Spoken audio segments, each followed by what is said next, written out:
Bismillahirrahmanirrahim. Assalamualaikum warahmatullahi wabarakatuh. Alhamdulillahirrahmanirrahim. Selamat datang kembali di mata kuliah Teknik Pengecoran, dan pada video kali ini kita akan belajar terkait topik fluiditas ya. Nah, jadi apa itu sebenarnya fluiditas? Jadi logam cair itu ya, logam cair yang mengalir memiliki sifat yang digambarkan dengan sebutan fluiditas ya, atau fluidity ya, sebuah ukuran dari logam untuk mengalir ke dalam rongga cetakan sebelum akhirnya membeku ya. Jadi logam itu ya. Nah, jadi logam ya itu logam cair ya. Itu kan ketika dialirkan dia akan mengalir gitu ya. Nah, kemampuan alir ini ya, kemampuan alir ya, yaitu dinamakan sebagai fluiditas ya. Fluiditas ya. Jadi fluid ya, ke apa ya? Fluid ya. Intinya sifat yang menggambarkan kemampuan logam cair itu untuk mengalir ya. Dan setiap logam itu berbeda-beda ya. Ya, setiap logam ya itu ya,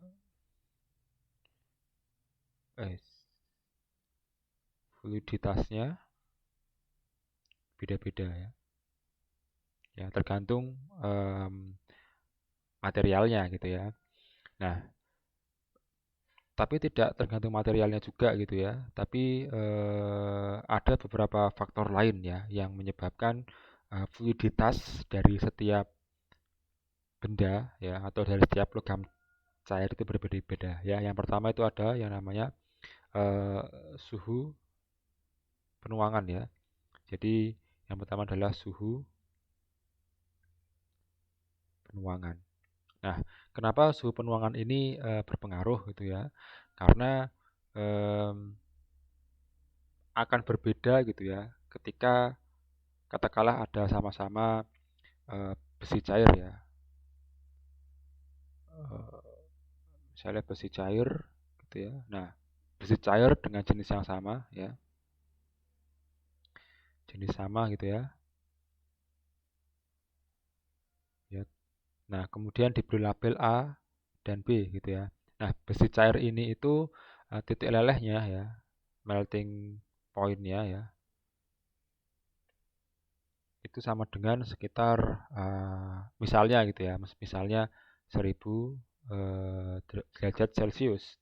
Kemudian yang A ini ya dipanaskan sampai suhu 1500 misalnya.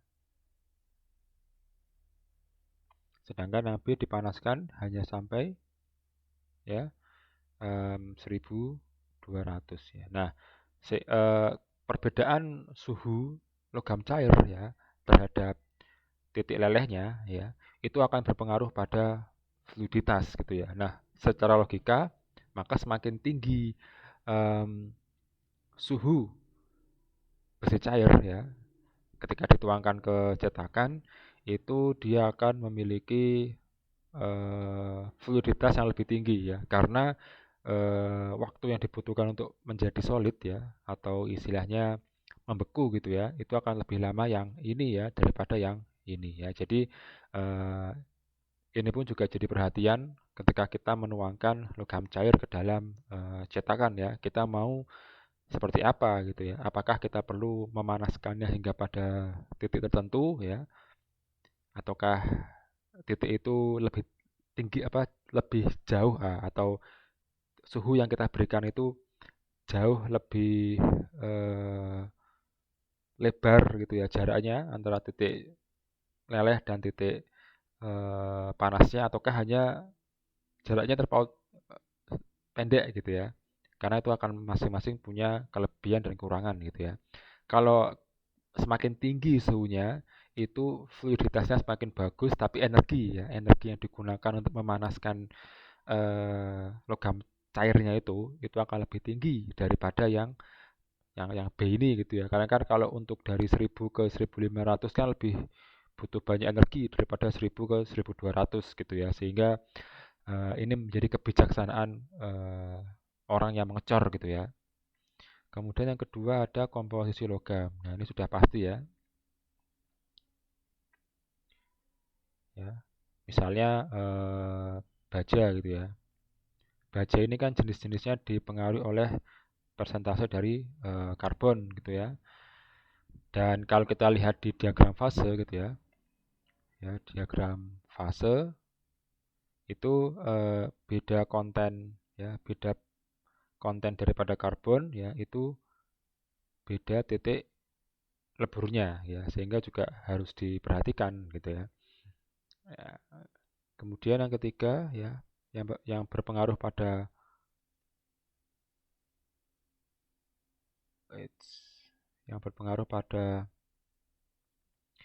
fluiditas ya, itu ada kekentalan ya. Nah, ini kekentalan ini itu sifat daripada material masing-masing ya. Jadi kalau ya kalau makin kental itu juga ngalirnya juga akan semakin sulit ya. Dan taunya sesuatu lebih kental daripada yang lainnya ya, atau misalnya material satu lebih kental daripada material lainnya, itu tentunya ditentukan dari percobaan yang sudah pernah dilakukan oleh orang-orang terdahulu ya. Dan setiap logam itu punya sifat kekentalannya masing-masing. Nah, kalau ini ya mau tidak mau kita harus merujuk pada informasi atau penelitian sebelumnya gitu ya. Kalaupun ternyata belum ada ya berarti itu adalah penelitian yang sekarang gitu ya. Kemudian perpindahan panas ya, heat transfer gitu ya. Saya tulisnya heat transfer ya terhadap lingkungan. Ya. Tentunya kalau delta temperatur ya, perbedaan antara suhu logam cair dan lingkungan itu besar ya, maka itu semakin cepat membeku ya. Karena apa? Karena panas daripada panas daripada logam cair itu akan lebih cepat terbuang ya ketika perbedaan suhu temperatur antara logam cair dan lingkungan besar ya.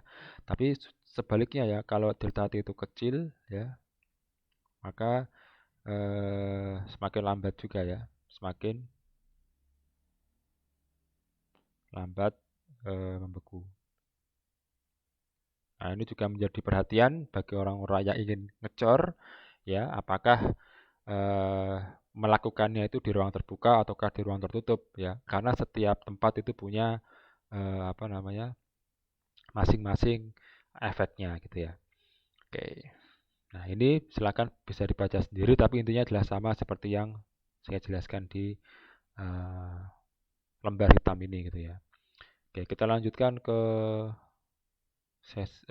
page selanjutnya. Nah, oke.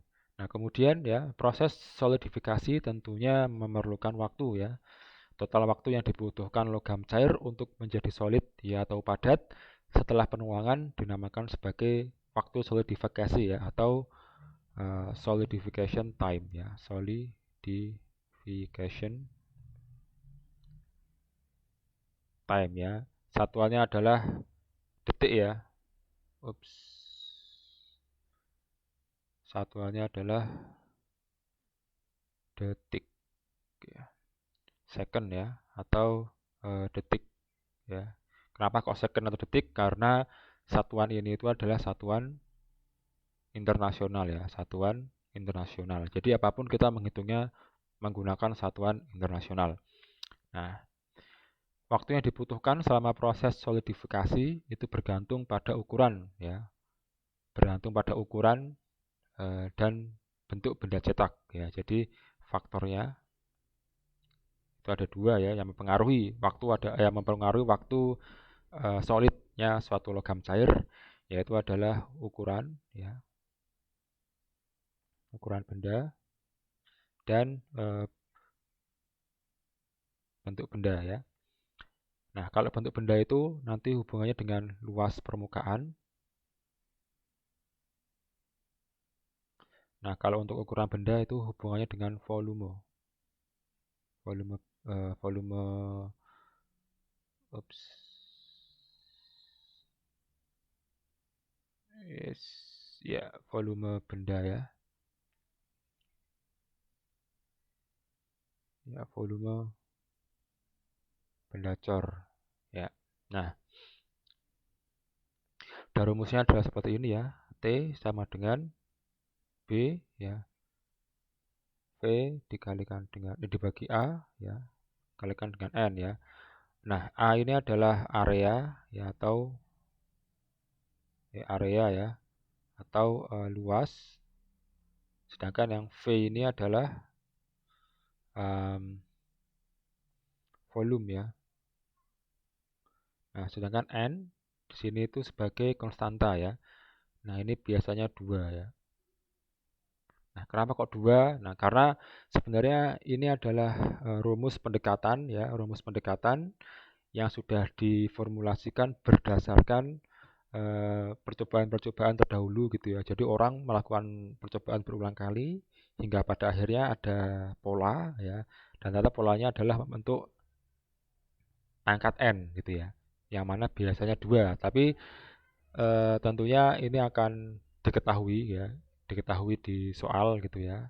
Karena memang konstanta ini tidak bisa mengarang ya. Jadi memang nanti itu adalah data yang disampaikan dalam soal seperti itu. Ya, kemudian B ini adalah konstanta mold ya. Nah, oke. Apa itu konstanta mold ya? Nah, konstanta moldnya juga karena dia konstan ya. Konstan maka ditemukan dengan cara membandingkan penemuan hari ini dengan penemuan kemarin, kemarinnya dan seterusnya gitu ya. Tapi sebenarnya juga B ini juga bisa didapatkan dengan menggunakan pendekatan gitu ya. Nah, pendekatannya apa? Oh ya, sebelum kita masuk ke ini, ya ini satuan untuk volume itu meter pangkat 3 ya. Meter kubik. Kalau untuk luas satuannya adalah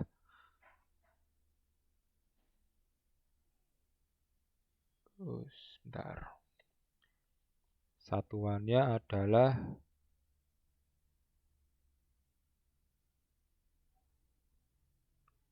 meter pangkat 2 ya, atau meter per segi gitu ya. Oke, kita lanjut membahas yang mold ya.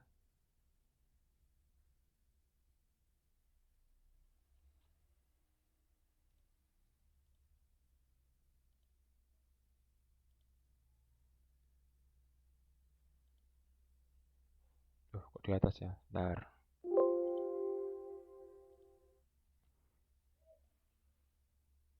Insert.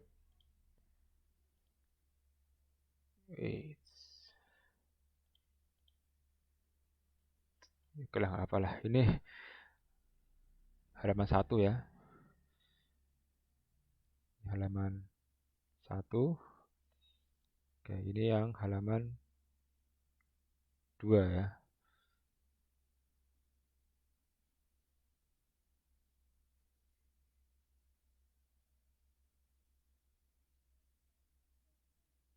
Di halaman 2.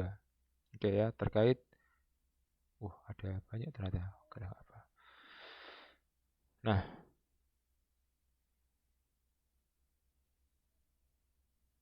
ya sekarang yang halaman 2. Nah, di halaman 2 ini kita akan membahas ya ini ya, sebuah rule ya atau sebuah ketentuan ya yang dinamakan dengan Korinov ya. Saya nggak tahu nih bacanya benar apa enggak ya.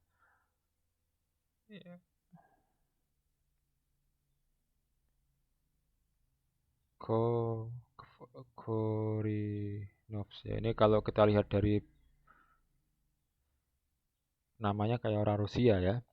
Nah, adalah aturan yang menghubungkan waktu solidifikasi ya pada proses pengecoran sederhana dengan volume dan luas permukaan benda ya. Secara sederhana, aturan tersebut menetapkan bahwa dalam kondisi yang sama, ya pengecoran dengan luas permukaan besar, ya, jadi luas permukaan besar dan volume kecil, ya, itu akan lebih cepat waktunya, ya, akan lebih cepat, ini T-nya ya, time-nya lebih cepat daripada pengecoran dengan luas permukaan kecil, ya, dan volume besar gitu ya. Nah, kenapa? Kalau luas besar itu artinya adalah luas permukaan ya. Ini luas permukaan besar itu misalnya ada benda gitu ya. Nah, benda cor yang luas permukaannya besar itu artinya apa? Semakin banyak permukaan yang ia jadikan sebagai media untuk heat transfer ke lingkungan ya. Jadi semakin banyak apa namanya? Semakin banyak permukaan yang bisa dijadikan oleh benda ini untuk memberikan panas ke lingkungan ya. Nah, kalau kita tadi bandingkan di page yang pertama tadi ya, itu kan apa namanya? Semakin besar kemampuan benda untuk memberikan panas ke lingkungan, maka benda itu akan semakin cepat membeku ya. Logam cair itu akan semakin cepat membeku ya. Ini kalau L-nya besar, maka heat transfernya itu akan lebih cepat ya. Heat transfernya akan lebih cepat ya dibandingkan dengan yang luas permukaannya kecil ya. Kalau luas permukaan kecil ya, nah itu volumenya biasanya besar ya. Ya, jadi ini untuk hal yang sama gitu ya. Ini untuk dua benda yang sama. Ketika benda itu luasannya besar, biasanya volumenya kecil, dan ketika luasnya kecil, volumenya besar. Nah, kalau volumenya besar gitu ya, misalnya ini bola gitu ya, atau jangan bola deh.